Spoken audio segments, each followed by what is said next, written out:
Oops. Whoops. Don't do that. I almost ended the 1 second. Hi. That's what I was trying to do. I was trying to switch over to my face. We are learning every day. We're learning new things every day.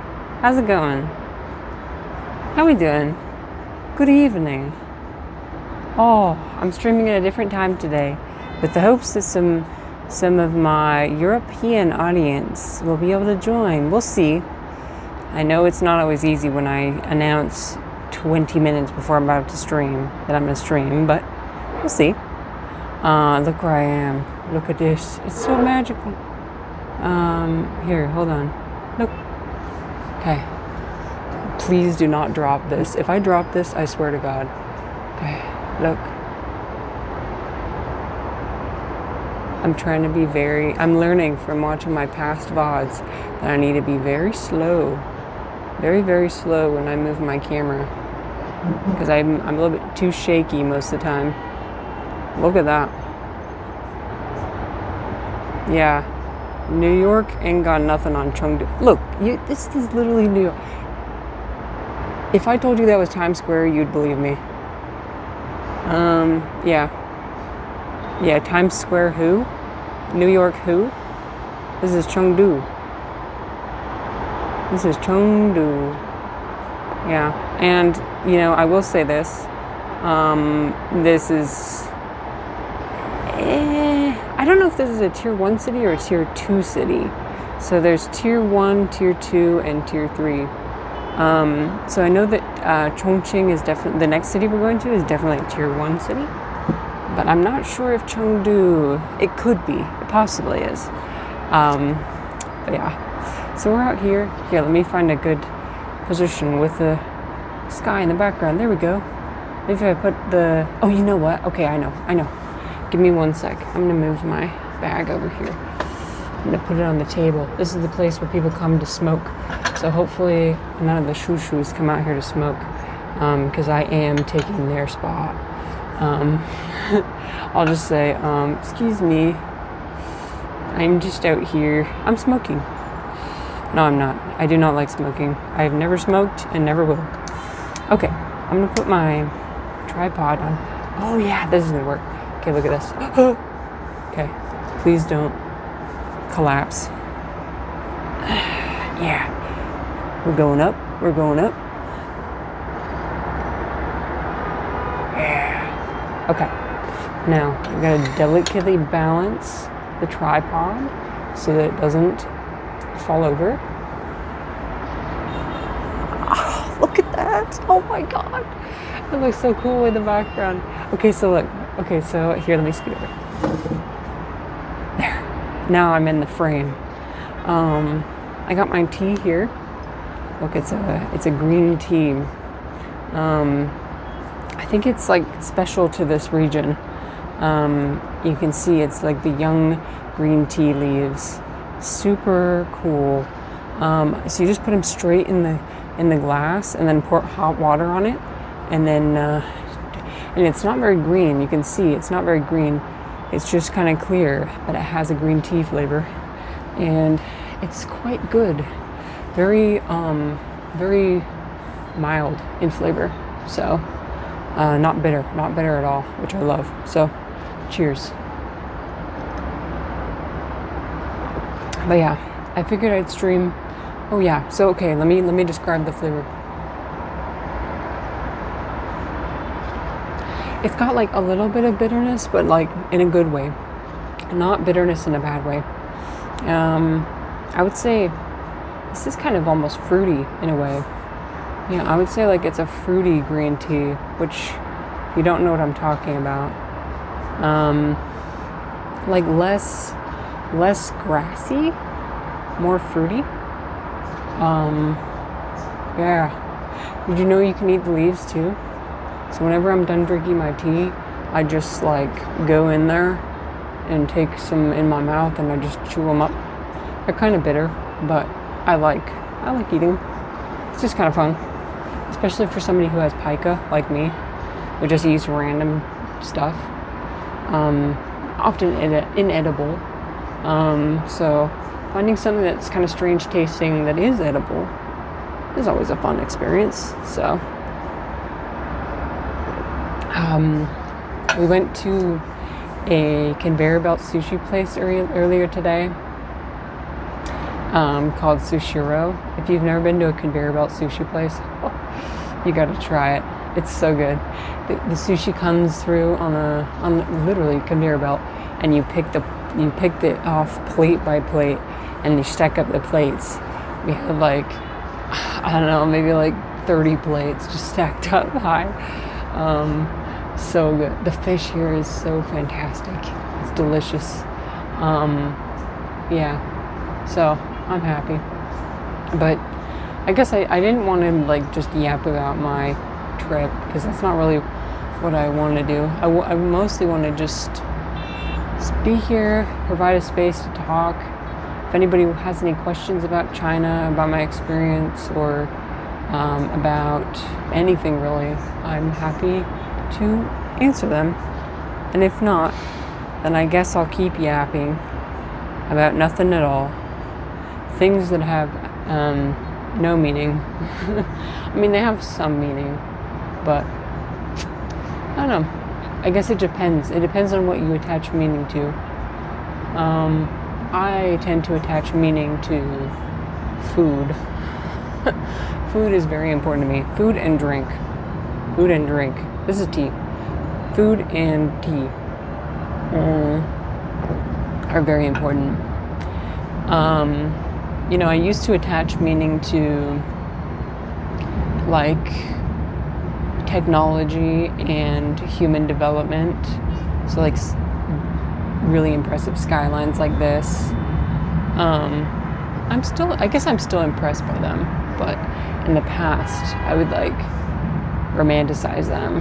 I would like on my Tumblr, my blog that I had, I would like constantly repost pictures of skylines that look just like this behind me. Because I didn't grow up in a place that looked like this at all. I mean, the place where I grew up, tallest building was probably like 15 stories, 15 floors, 10 to 15. So not too big. But China's cities are on another level. They're on another level. I mean, each city, I mean, there's probably like multiple cities in China that are bigger than any of the cities in the United States. So, yeah, quite impressive. It's quite impressive. Although, I will say this, I don't think I would ever live here. I would never live in a big city. I used to want to, but no. It's way too loud. I mean, when the soundproofing in this hotel is actually really nice, but when I stayed in Los Angeles earlier this year, they did not have soundproofing on their rooms. I could hear every single car noise and every single person, even people just talking on the street. Dude, it was, yeah.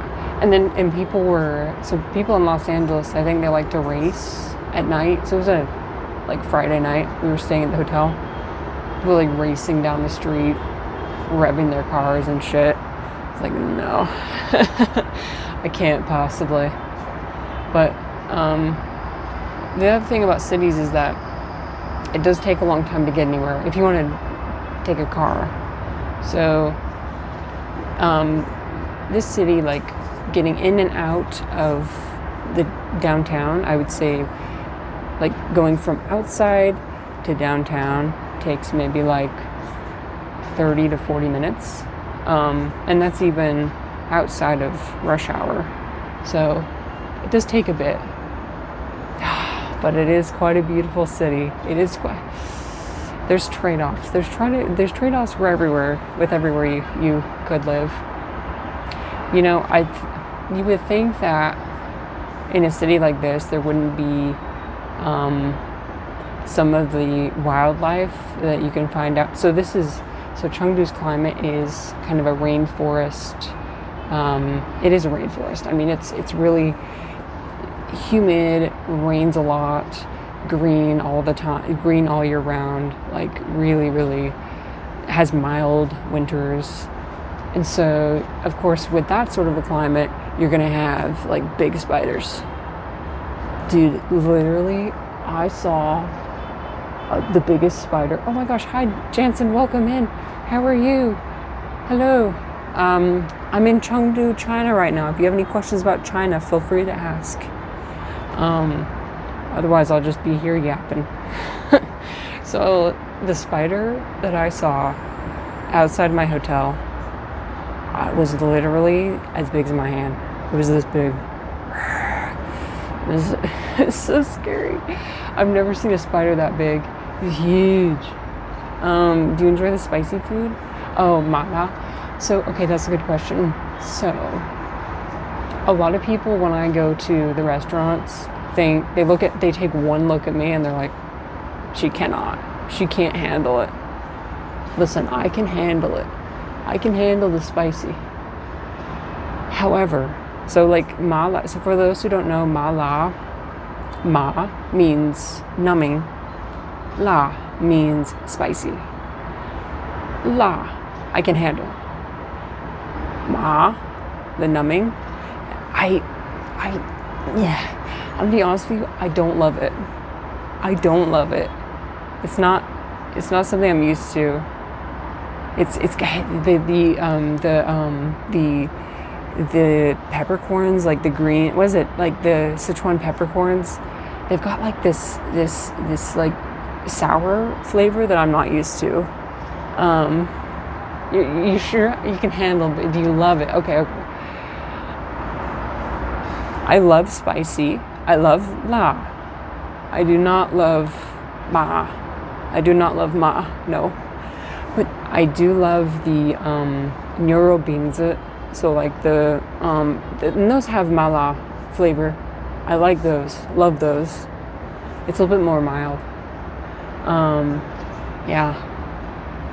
But we had this dish called mapo tofu, which has a very intense ma flavor, and I couldn't eat it. It was the sourness. I couldn't. Stinky tofu. Oh, I haven't had. Somebody else asked me about that. Jensen, somebody else asked me about that. I haven't tried it yet. I haven't had the opportunity. Is that another specialty of Chengdu, or is that just kind of a Chinese food thing? Because somebody from Henan asked, no, was it Henan or Hunan? He said that stinky tofu is his favorite. I still haven't tried it. Later we're going to Chongqing, so I might try it. Oh, you're from Singapore? Oh my gosh, I love Singapore. I went to Singapore in 2022. Singapore is the best. I'm gonna say it. Singapore is the best city I have ever been to. I've been to New York.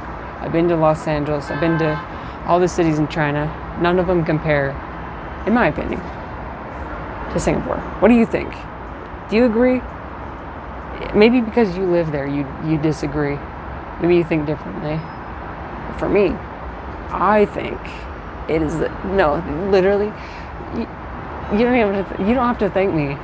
The city speaks for itself. It speaks for itself. I mean, you go there and like the streets are the cleanest streets I've ever seen. The food is like the best food. I love Indian food. I love I've never tried Malaysian food until I went to Singapore.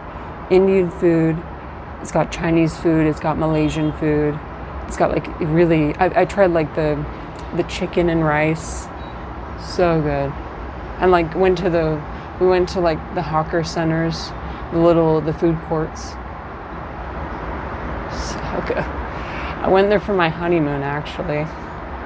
It's a nice place, just really expensive. Yeah, so the cost of living is really expensive, right? Yeah. I want to live there. I do actually. Chicken rice is a must try. Dude, literally, yes. Okay, here's a question for you. Because there's a like a Michelin star chicken rice place that we went to. I can't remember what it's called.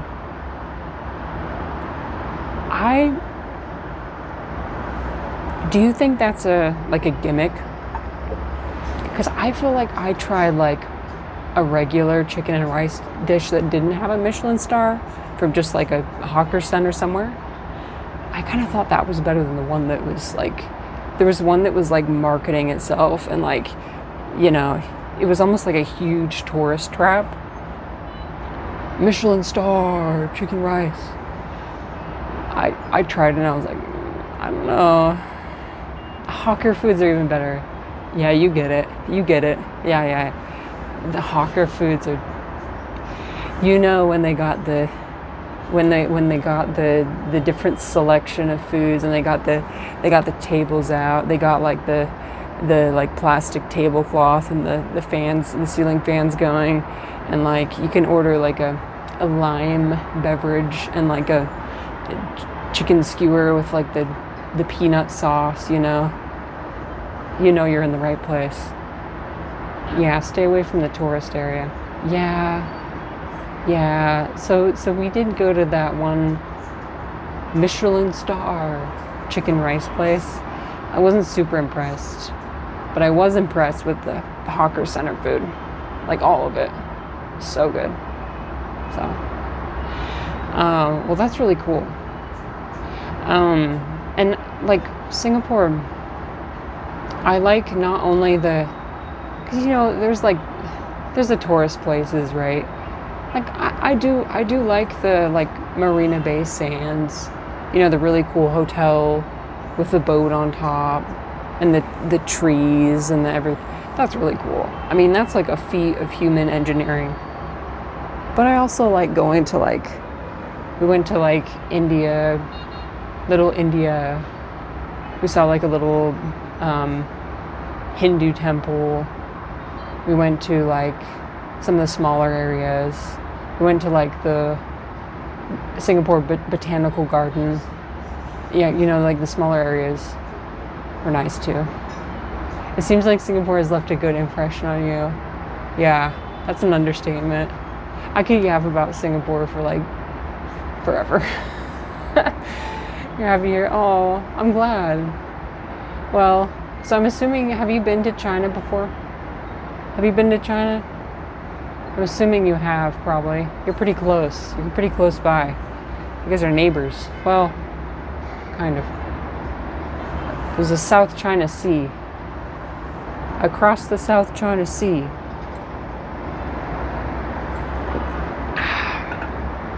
Seems like you travel a lot. Yeah. I'm pretty lucky that I get to do that. Yeah. Although I only really ever travel to Asia. So I haven't been to like Europe or anywhere. I have been to South America, Brazil, but usually we like to just go to China, Singapore, mostly China. No, so I've only been to China and Singapore, and then like I haven't been to Thailand or Malaysia, no, but they're on my list. I want to visit too. I think that'd be fun. Yeah, I love Asia. Yeah, I really do. I feel like I fit right in. I mean, kind of. The culture is very different. But I've always been really interested in like different cultures.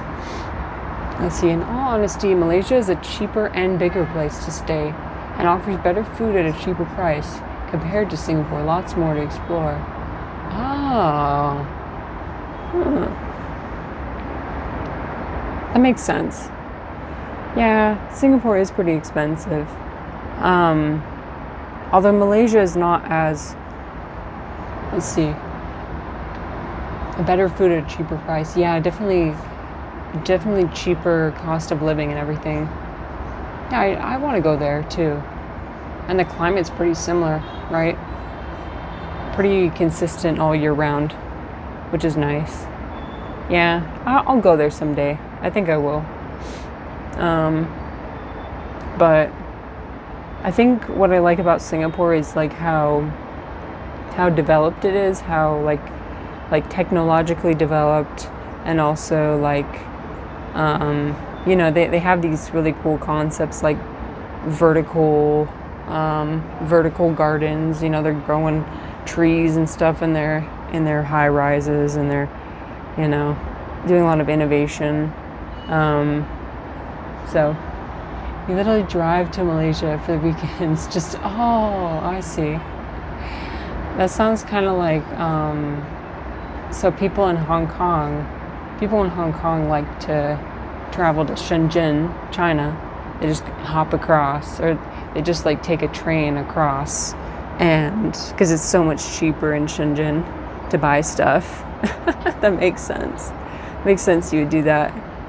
Is it kind of a pain though? Do you have to like go through customs and everything? I mean, I guess it doesn't take too long. Like when we went from Hong Kong to Shenzhen, it only took like maybe half an hour or something. So you're based in Chengdu. So I'm just in Chengdu for like a trip, for a vacation. Yeah, here in Chengdu right now. Tomorrow we're going to a place called Jiuzhaigo, which is like a nature natural park, I think, which is kind of outside of Chengdu. And then we're going to go to Chongqing, which is another place in Sichuan. And then we're going to go to Beijing. And then we're going to go home. Yeah, we're going to go home. So I live in America, so yeah. Although one thing it's going to be interesting is hopefully they'll let me back in. I'm a little bit concerned that I won't be let back into America.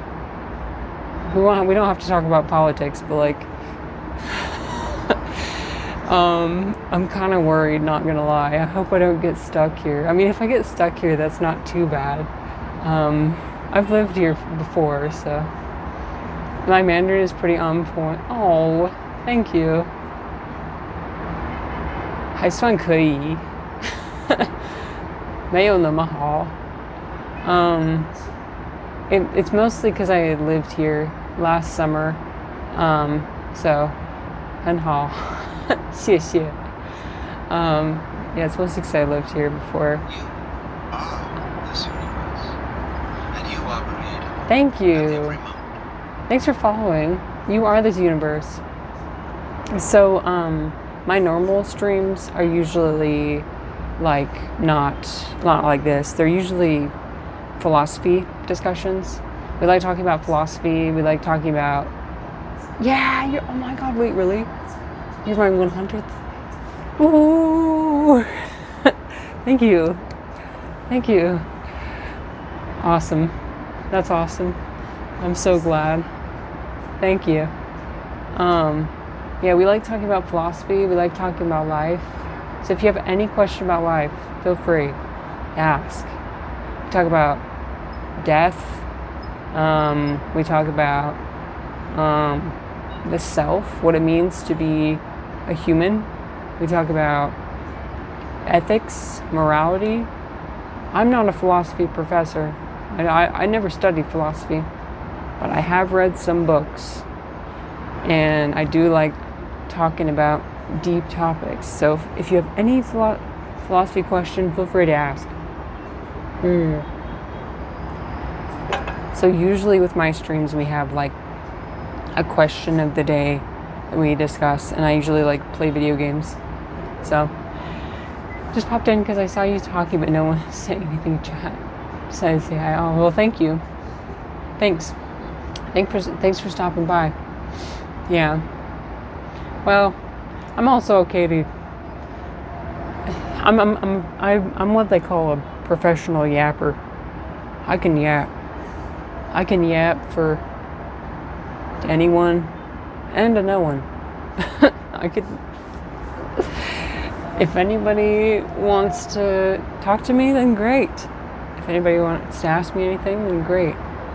Nobody wants to do those things, also completely fine. Most of my audience lives in Europe, so they're currently either probably at work, at school, or sleeping. They will when they find you. Oh, nice. Yeah, so this is not my normal streaming time, so everybody's kind of doing their own stuff. Here, let me show you guys again what it looks like below, and then I'll put you back where I'm sitting. Okay, 1 second.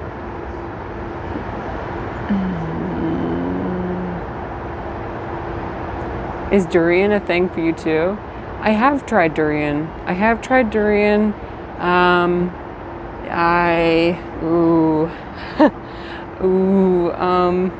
need to be careful because you're from Singapore. Durian's very important to Singaporeans.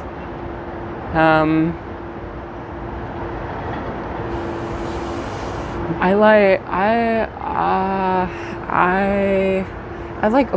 like the durian flavored candy. I had durian flavored candy. I feel like durian flavored things are good. I had the durian, like the soft durian, like this the kind of slimy, like white, where you eat it with gloves. I had that. It was like supposed to be creamy and stuff. It was okay. It was okay. It's an acquired taste. Okay, well, maybe if I keep trying it, then I might like it. Who knows? I just gotta try it again. I've only had it once. Even for Asians, it's an acquired taste. Yeah. Well, I saw the signs on the public transportation, like signs saying like no smoking, no listening to loud music, and then it was like another no durian. That was literally a rule being like no durian, because it's such a divisive thing. Chili crab, I haven't tried that either. So okay, let me tell you a secret. I'm not a very adventurous eater. I mean, you could tell by looking at me, I'm not an adventurous eater. But let's see. Here's what I like. Here's what Chinese food I like. I'll tell you that. We had what's it called? We had kung pao chicken yesterday. It's like chicken and like peanuts and la jiao, or like spicy peppers and like green onions stir fried together. That was good. I like the suzhou sweet and sour fish. That's really good. I like Beijing kaoya, Beijing roast duck. I like, oh dude, we had this a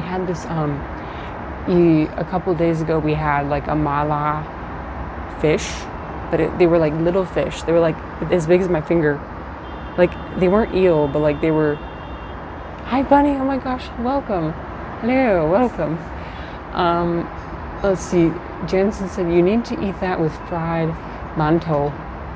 Oh yeah, I do. I will. Well, I'll try it. If I have the opportunity to try it, I will definitely try it. How are you doing this? Is it morning for you? Good morning. That background is beautiful. Yeah, I know, right? This is Chengdu, China. It is amazing.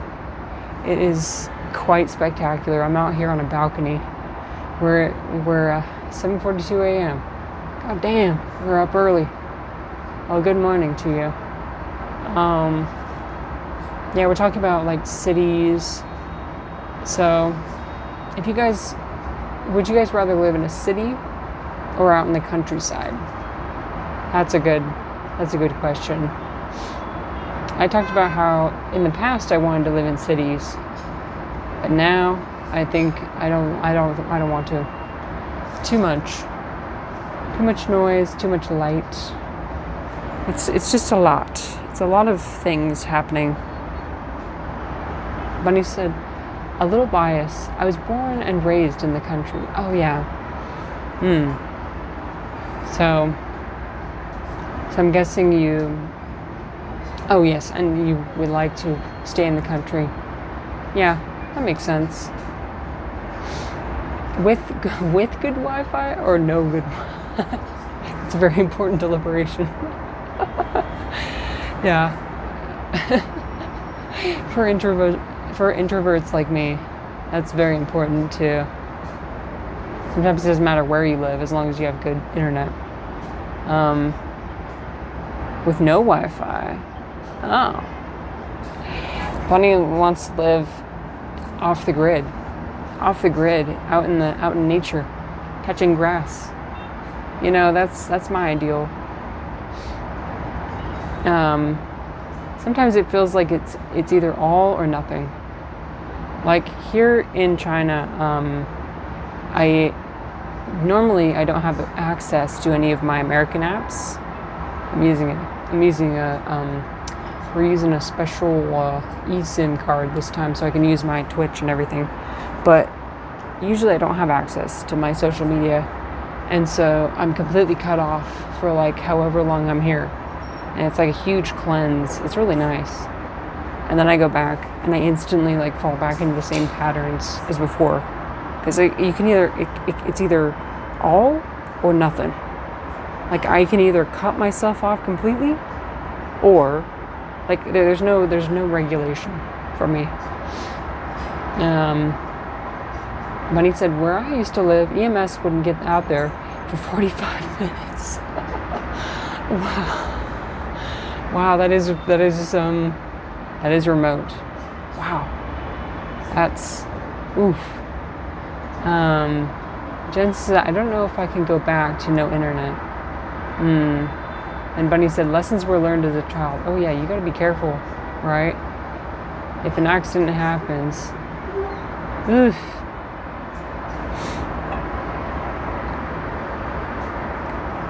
Yeah, so I'm thinking every time I come here, I do have kind of the urge to delete certain things out of my life.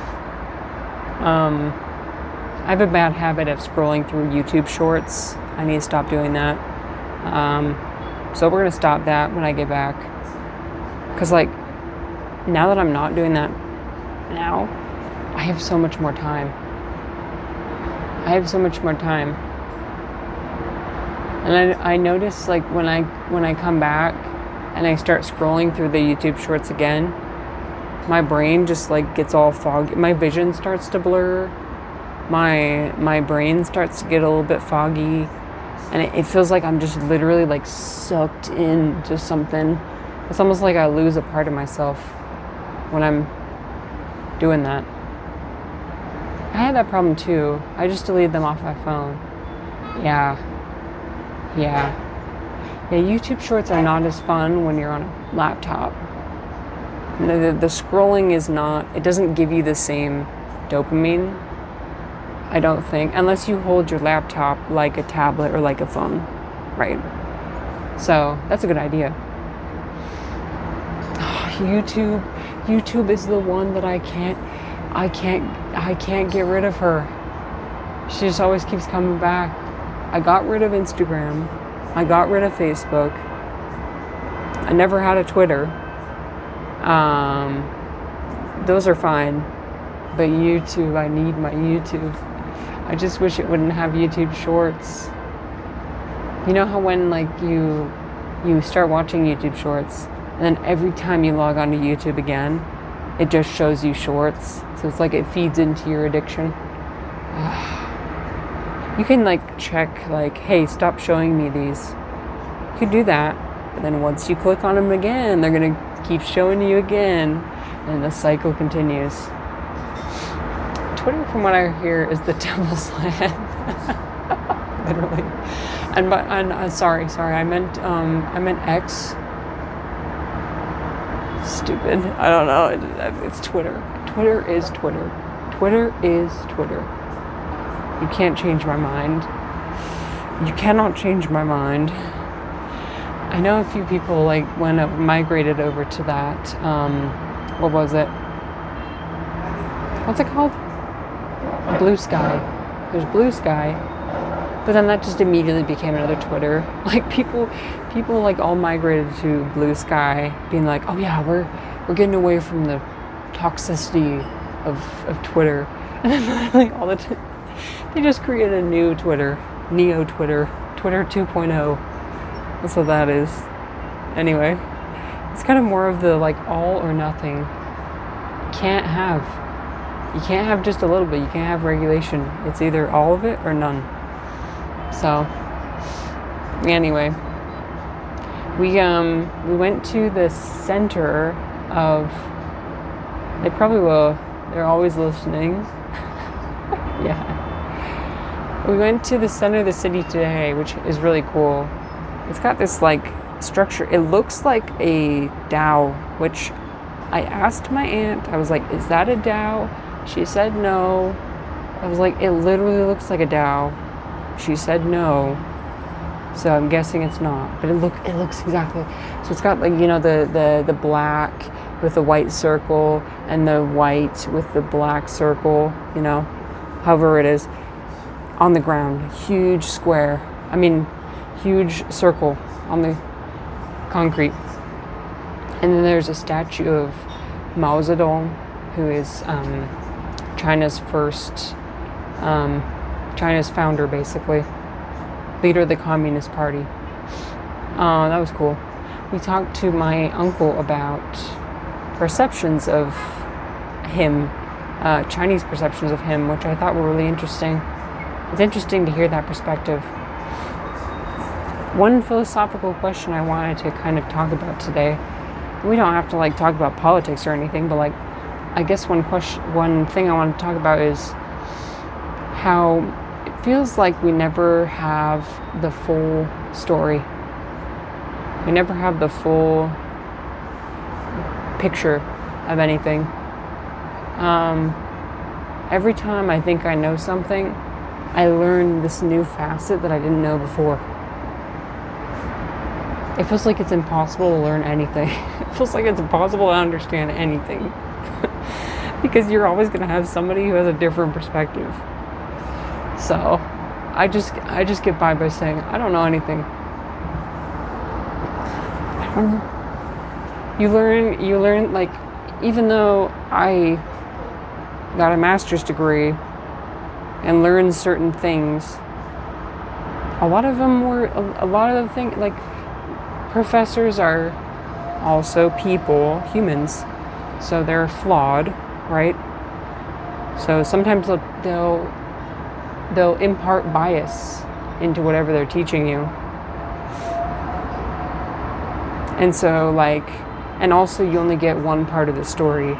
So a lot of what I was taught for my degree was more America focused, more America biased. I come here to China, it's more China bias. I mean, that's just what happens when you come to a country. You're going to have bias. I think that any person or any country is going to impart its own bias.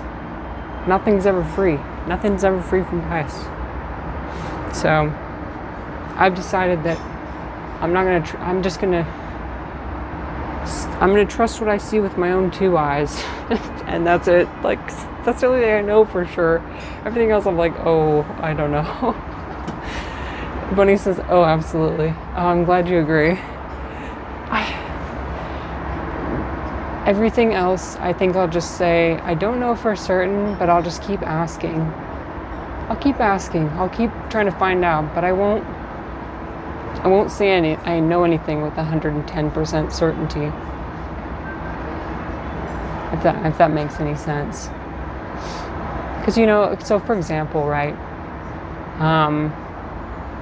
So it's interesting to watch the Chinese news because I get to see China's perception of America, and so the Chinese news is really focused on discussing, obviously, the shutdown that's occurred with America's government, but that primarily what I keep seeing over and over and over again is people waiting in line at food banks, food stamps running out, So the narrative is very much, look at the poor, starving Americans, which I laugh only because it's like partial, like it's true, but also it's so interesting how being in the other country and seeing your home depicted in a certain way, and knowing that they will never get the full picture, the full piece.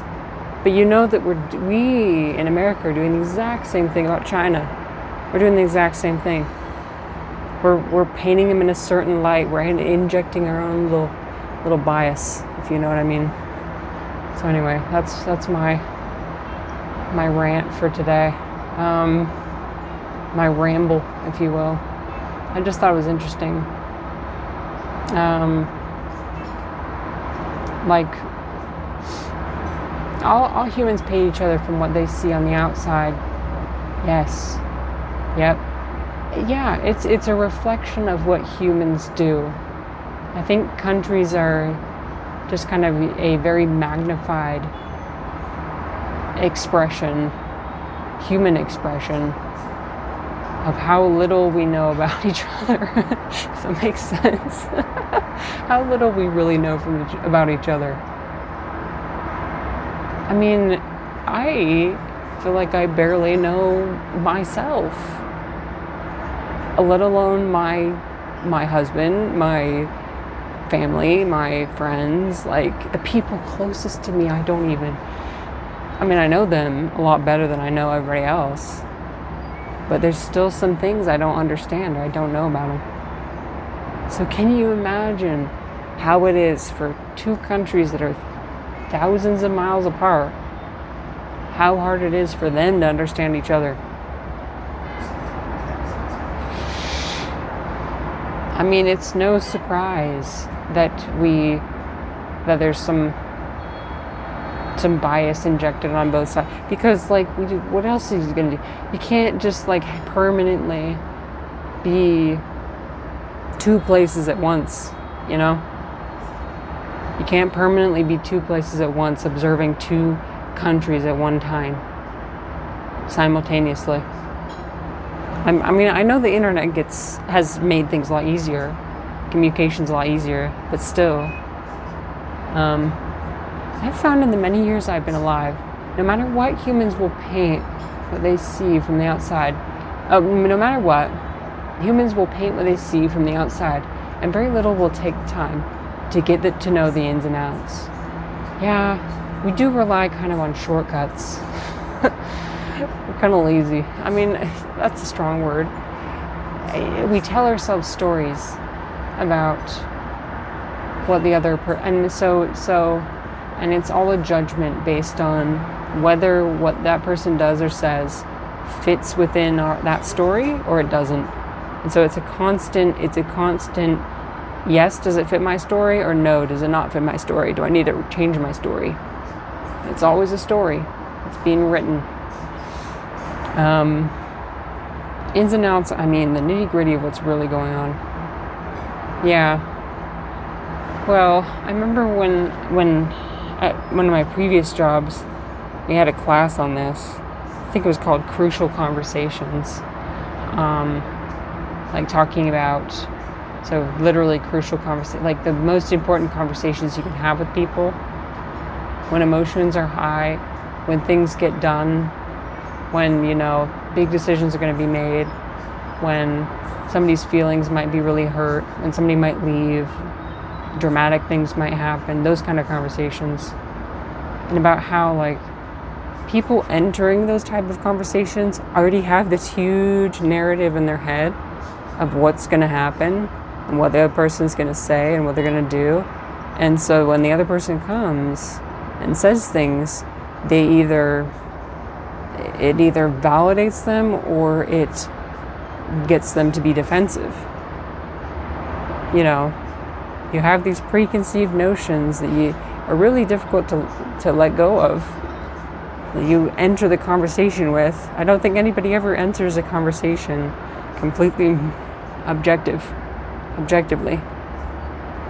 So I like your perspective. I think that you are completely spot on with that. I completely agree. People don't take the time. I mean, and myself included. It's really hard. It's really hard to take the time to swallow your pride, put your bias aside, put your narrative aside of what you told yourself is going to happen, and like actually observe what is going on in front of you, what is happening, what's actually happening.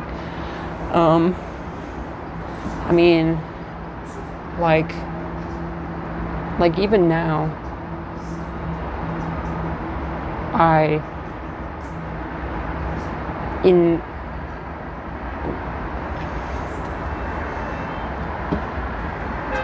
what am I trying to say?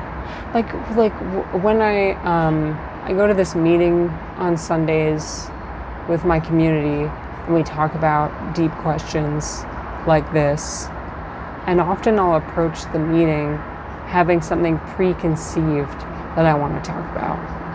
And people always say in those meetings, try and just say whatever is on, like try and just don't save up what you're going to say. And when somebody else is talking, don't save up what you're going to say back to them. Just absorb everything they're saying and then wait for inspiration to hit. Don't when you're listening to somebody, don't be as if you're like putting it through a filter of what you, okay, so they said this, so now I'm going to say this to make me sound good. Okay, so they said this, so now I'm going to say this to sound smart. You know what I mean? Any kind of past trauma will also sway what your opinions and thought processes are. So most people won't go into conversation with an open mind. So true. Yes, past trauma, exactly. Yeah, actively listen. It's so important to actively listen. But what you were saying about past trauma is valid. I think it is valid. We want to protect ourselves. And I think that we're really, really good. Humans are really good at protecting themselves. Evolutionarily, we've developed pathways, neural pathways, or like just habits to try and avoid social ostracization or like past traumas from happening again. So like, for example, for me with my past, I wouldn't call it like trauma, but like I've been in a situation before where I've said one thing, and everybody like immediately left me, like ended their relationship with me like that. So what am I going to do every time I say something in a different situation? I'm going to be thinking about that in the back of my mind. Like, holy shit, if I say something wrong, this person is going to leave me forever. You know? This person is going to leave me forever. I've got that on. It's like an involuntary response. I'm trying to work on like making it less involuntary, you know? Like, but it's like breathing. It just happens. We're really good at protecting ourselves. I've been told that you're supposed to validate that part of yourself. You're supposed to give them the seat in the car. You give different aspects of your personality seats in the car. You say, okay, hey, I understand you, this part of me, you're trying to protect me, and that's valid. I just don't know how to fully do that, if that makes sense. It's your mind, body, and soul trying to protect you. Yeah. So if that's happening for me, then that means that's happening for everybody else, I think. I mean, I guess I don't know for certain, but I would assume that's what's happening. Your body knows what that feeling is and what happens after. So your body and mind immediately goes into protective mode. When it absolutely does. Not the only one. I'm glad to hear that. Yeah. Well, thanks for saying that. Yeah. There's certain things, I think, in certain conversations that can, like, trigger it into happening. So then, yeah. I think it's the responsibility of me to recognize that that is something other people experience. And so I guess to recognize when I've kind of triggered that for them, I guess that would be my responsibility. You struggle with that a lot. Yeah. So you get it. You understand. You understand how it is. It's not like I want it to happen, you know? It's not like I want to but like I'll have, like today, for example, it happened today. It happens every day. It happened today. I was in a museum. Somebody came up to me and he started speaking to me in English, so I'm in China right now, so I was like, what? People don't usually come up to me and try and speak English, but he came up to me. He's like, hello, how are you? His accent was really thick, so I had a hard time understanding him. But he asked me, how are you? And I was so taken aback, like, oh no, I gotta be social. I wasn't expecting to have to be social all day. Like, I wasn't expecting anyone to talk to me. So I was like suddenly met with that. And so I 30-second pause. Maybe not that much. Maybe like 5-second pause. And I was like, good, how are you? Good, how are you? Like, not smiling, like looking up, seeming completely like my walls. I've got like 8 walls between me and everybody else. They were up. My walls were up. I scared the shit out of him, I think. He was like, have a good day. And he walked away. I scare people. Dude, I scare people. And I don't mean to. I spent the next 40 minutes after that. My poor husband, he had to listen to me spending the next 40 minutes analyzing. Okay, so he came up to me and did this, but I didn't understand is this, and then I said this. What do you think? Do you think that was okay? Do you think that what I said? Do you think I looked like a bitch? Like, do you think we had to analyze it step by step by step. Social anxiety is a bitch. Social anxiety is a bitch. I don't want to be. I don't want to be a scary person. He doesn't know that. That stranger, his final impression of me that he'll ever have is that I'm a bitch. How am I supposed to live with that? I don't like that. I didn't mean it. So I guess what I'm supposed to take away from that is that I can't judge people from one interaction I have with them. And maybe he didn't. I don't know.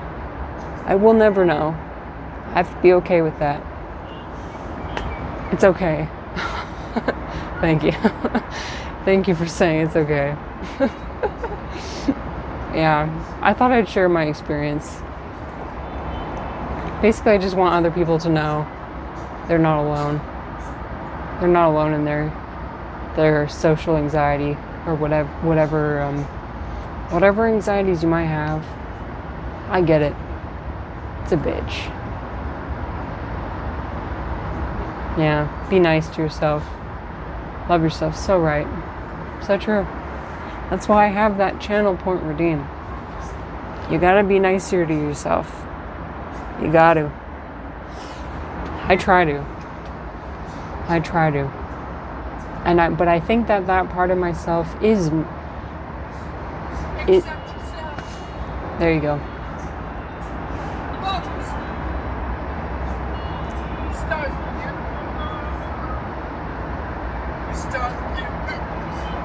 Damn right. Damn right. Okay. Thank you. Well, I think that's a fantastic note to end on. What do you think? I think that's like, there's no better note to end it on. Yay, I smiled. Yay. It doesn't come naturally to me. It doesn't come naturally. But, yeah, thanks for stopping by, talking to me. It was fun. Yeah, everyone, accept yourself, love yourself, forgive yourself, and, yeah, take it easy. I'm probably not going to stream for the next 2 days, so I figured I'd do one stream until, one stream before my hiatus, I guess, mini hiatus.